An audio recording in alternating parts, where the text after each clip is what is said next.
अस्सलाम वालेकुम। खाकसर का नाम अब्दुल वदूद है। खाकसर का नाम अब्दुल वदूद है।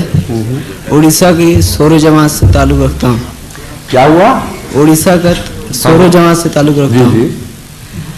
खाकसर का सवाल ये है कि हमारे वहाँ गैरेंडी भाइयों ने जब उनकी कोई मुसीबत पड़ता है या कोई काम यदि उनका पड़ता है कि उनके बच्चे को इम्तिहान देते हैं, ठीक है, तालीम इम्तिहान में पास करने के लिए, तो शाहजहां बाबा उनके पीर ये सब हैं।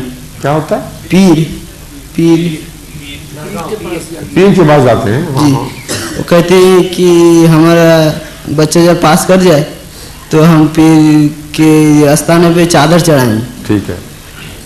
तो किसी के कोई बीमार पड़ गया या कोई एक्सीडेंट हो गया तो ऐसे कहते हैं कब्रों पर चादर चढ़ाते हैं। कब्रों पर जी नहीं, ऐसे एक्सीडेंट हो गया उसमें बाबा से मन्नत मानते हैं कि जब ठीक हो जाए तो हम चादर चढ़ाएंगे बाबा के कब्र पे, कब्रों के ऊपर जी, ग्रेव पर जी। ठीक है, फिर तो आपका क्या सवाल है?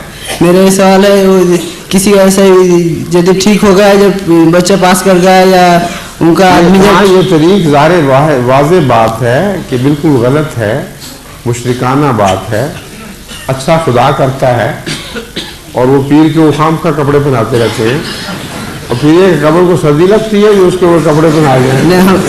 हम जब अलग बात है। पाकिस्तान के एक शायर ने पीछे एक शेर कहा था, उसने कहा था कि वो जो कब्रों पर चादर चढ़ाने वाले हैं उनको कोई ये तो कहे कि गरीब आदमी जो सर्दी में ठिठुर रहे हैं उनका ज़्यादा हक है कि उनको चादर पहनाई जाए, और इस तरह इसके कि मज़ारों पर चादर चढ़ाई जाए। समझे जी? इसलिए इस लिहाज से भी लगव है और शिर्क भी है। ऐसी बातों को रद्द करना चाहिए।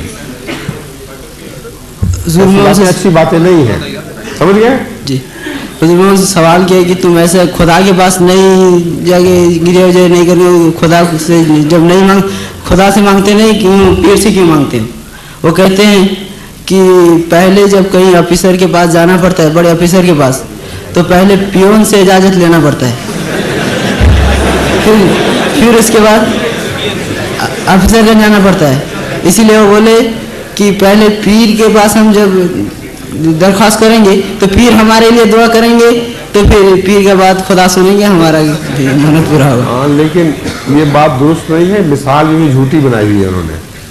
अगर एक डिप्टी कमिश्नर ने फैसला करना है तो ज़्यादा से ज़्यादा ये है कि चपरासी को कुछ थोड़े से पैसे चढ़ाकर उसके पास पहुँचे, लेकिन चपरासी सिफारिश नहीं करेगा, फैसला वही करेगा।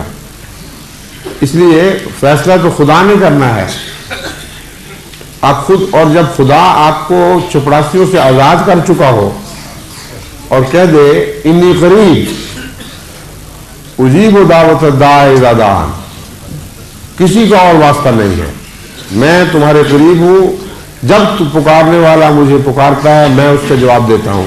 तो कोई पागल है जो चपरासियों के पीछे भागेगा? अगर खुदा का दरबार उस किस्म का जाहिलाना दरबार होता जैसे दुनिया में होता है तो फिर कुछ ना कुछ बात होती है। अल्लाह तो कहता है मुझे किसी वास्ते की जरूरत नहीं मुझ तक पहुंचने के लिए, तुम दुआ करो मैं तुम्हारे पास खड़ा हूँ। अब बताइए पीर की क्या जरूरत है?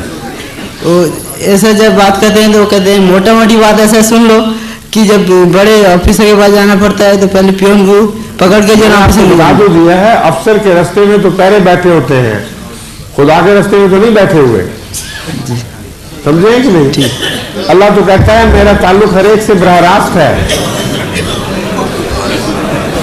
बैठ जाए आप। अस्सलाम वालेकुम।